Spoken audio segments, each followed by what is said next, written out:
How to safely store and protect your gold and silver.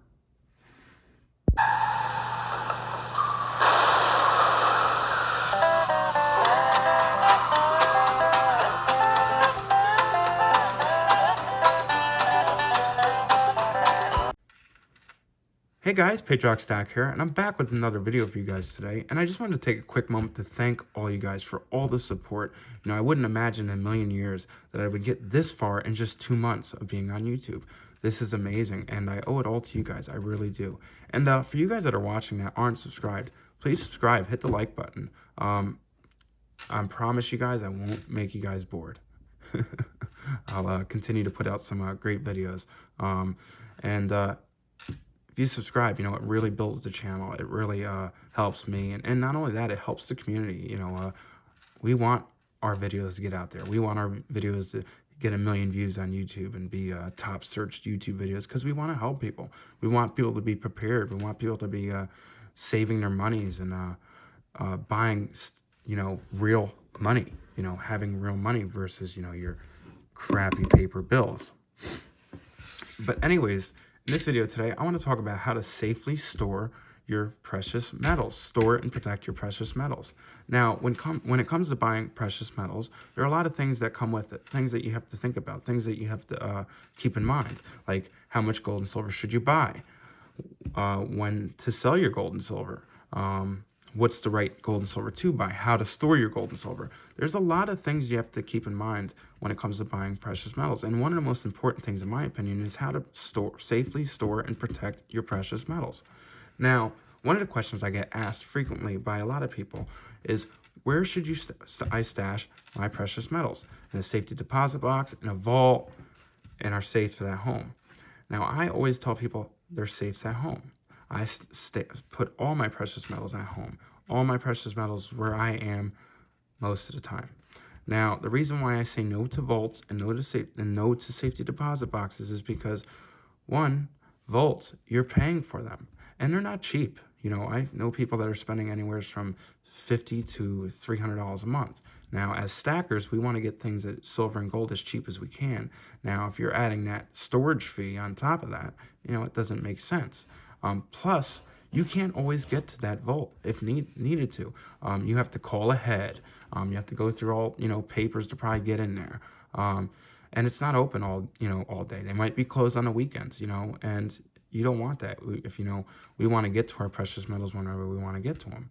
And same thing with safety deposit boxes. Now, I think safety deposit boxes are even worse. They're not as expensive, but they're not insured. If the bank goes up in flames, there goes your gold and silver. If the bank gets robbed, there goes your gold and silver. It's, you know, it's dumb to me. It really is. Now, is it likely that it's going to happen? No, but there is a chance.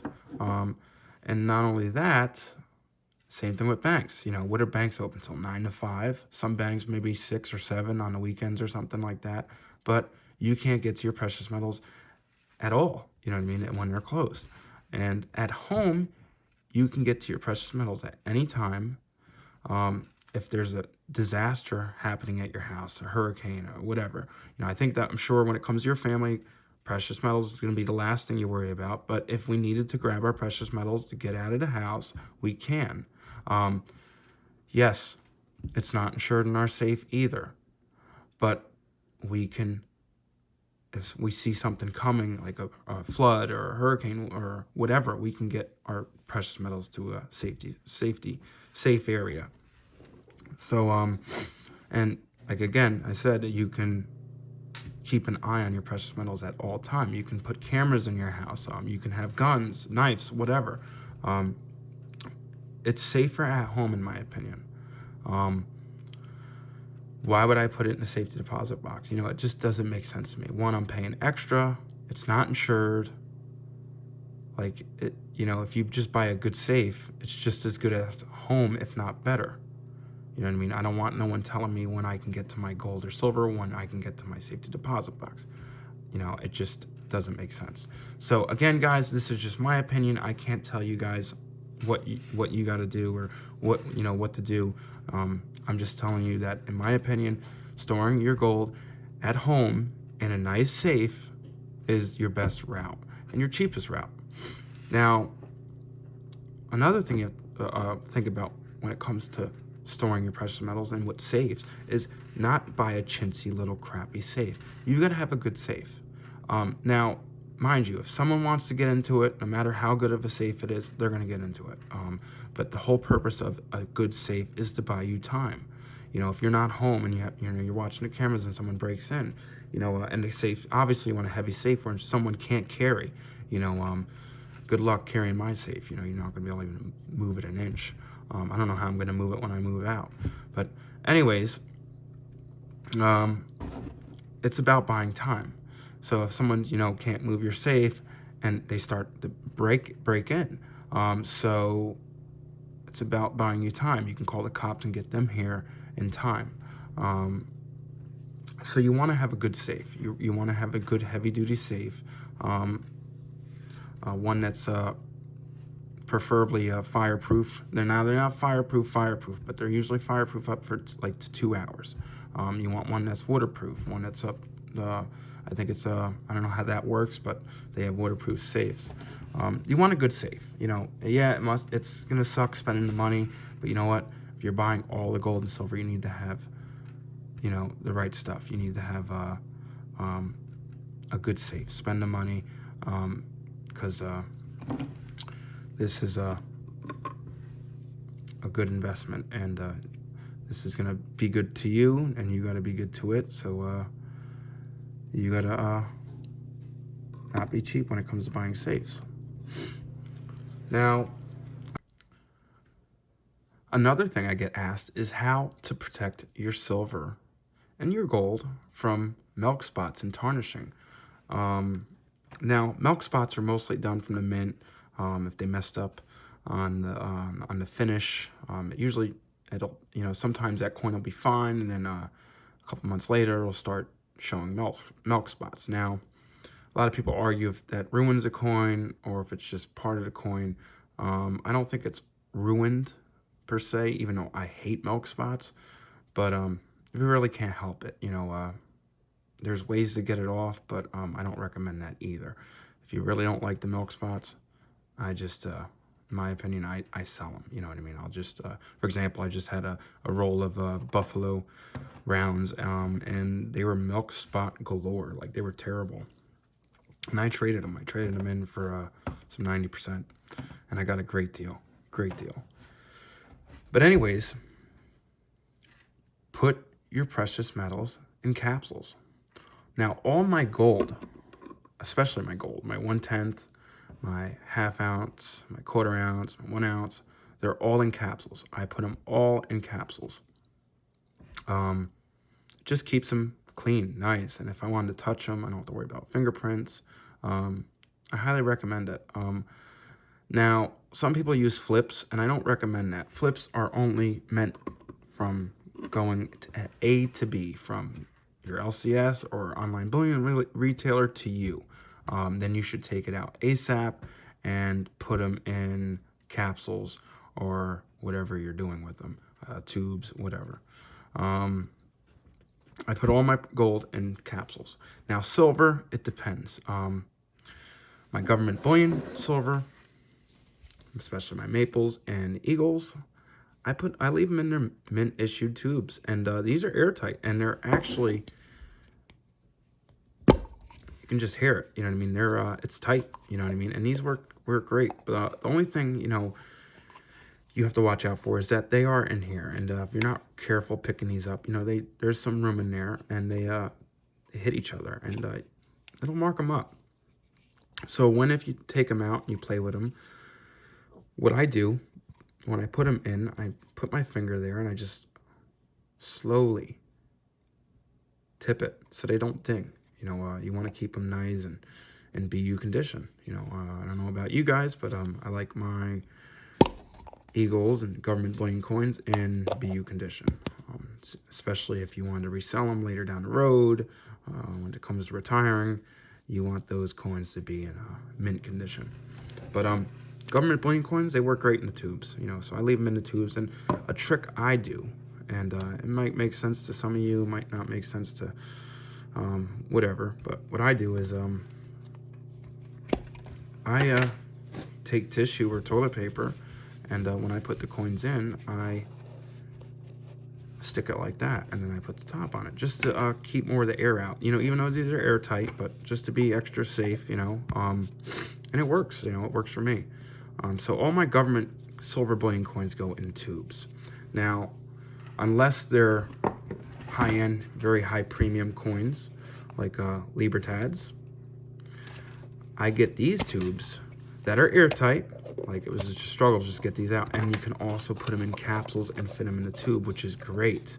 You know, I didn't know they had these types of tubes for the longest time until I found out about On Fire Guy, which makes awesome tubes and capsules, and for a cheap price. The link is in my description if you guys are interested. But yeah, I put them in capsules and tubes.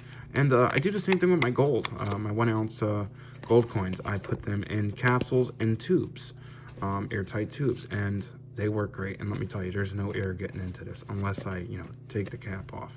You can see here it's 1/10 for this is the 1/10 I picked up for this year. Same thing, capsules and tubes, and they work great. Now, there is silver there that I don't put in tubes or in capsules. My 10-ounce bars. Usually, when I buy my 10-ounce bars, most of the 10-ounce bars, like germanium mint, IGR bars, they come in plastic or the original packaging, like this Engelhard here. And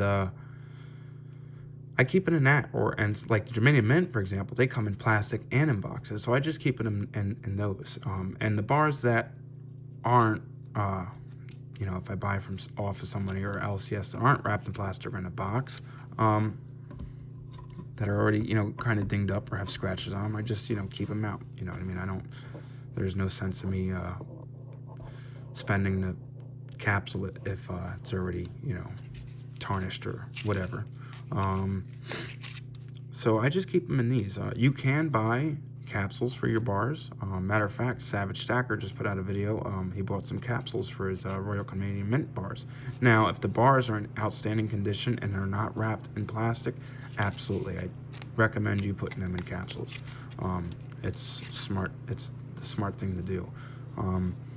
And now, my silver rounds, they're just in, you know, the regular tubes. They're just rounds to me, nothing, you know, nothing special. They're pretty much just plain old silver, in my opinion. So I'm not really careful with the rounds as much, depending on the rounds. Like my Engelhard rounds, it's a different story. My J.M. Johnson Matthey rounds, different story. You know, I keep them, you know, in great shape. And last but not least, 90% silver. Now, unless you have 90% silver, like BU Walkers or BU Mercs, then I would say capsule them or slab them or whatever. But I just keep my, you know, regular circulated 90% in jars in my safe or in the tubes that you buy from when you get them from your LCS or online. I just keep them pretty much not so picky with them, you know what I mean? Because they've been in people's pockets for many years, so they're just change, you know. But obviously, you know, you want to take care of it, you know, but it's nothing that you need to capsule. But yeah, I don't recommend leaving your precious metals in coin flips or in cardboard. I think you should either have them in some type of capsule. If there's a fancy coin, leave it in a slab or whatever. Just keep that gold and silver nice. You know, you want to keep it in good shape, no scratches. You want to make sure you don't have no fingerprints on it. You just want to, you know, keep them in good shape. Now, another thing with precious metals that you have to keep in mind is when you handle your precious metals. When you first buy them and you've taken out the coin flip, make sure you have some type of cotton gloves on or something, just to, you know, make sure you don't leave any fingerprints. Because let me tell you, once you get a fingerprint on a gold coin or a silver coin, it's hard to get off. And I don't even recommend getting it off when you have it on there, because you end up scratching it. And that's the last thing you want to do. So I always recommend buying cotton gloves. Some people use, I don't know if they're latex gloves, but those you also have to watch out for. But cotton gloves is your best bet. And make sure your hands are clean, especially before you put your gloves on. Make sure your hands are clean. Never touch the coins raw, unless you don't care. But again, it comes down to keeping your gold and silver nice. You don't want to have fingerprints on it. You don't want the oils on your hands. No matter how clean your hands are, there's always oil on your hands, and you don't want the oil to leave any kind of prints or cause any kind of reaction to your gold or silver. So yeah, guys, those are 3 things that I definitely wanted to bring up in this video. And if I've forgotten anything, comment down. Let me know what you guys think. And if you guys agree, disagree. And yeah, guys, I appreciate you guys watching, for all your support. And go check out a few of my friends in the community. Check out Tita Silver Stacker, one of my good friends, Savage Stacker, Trident Stacker, Pistol Packing Pilot, Silver Truck, Polybuck, Silver Dragons. There's a lot of great guys in the community, and they deserve your support. But yeah, guys, please like, subscribe to my channel if you aren't. Comment down, let me know what you guys think. And yeah, guys, have a good one. Patrioticastacker, out.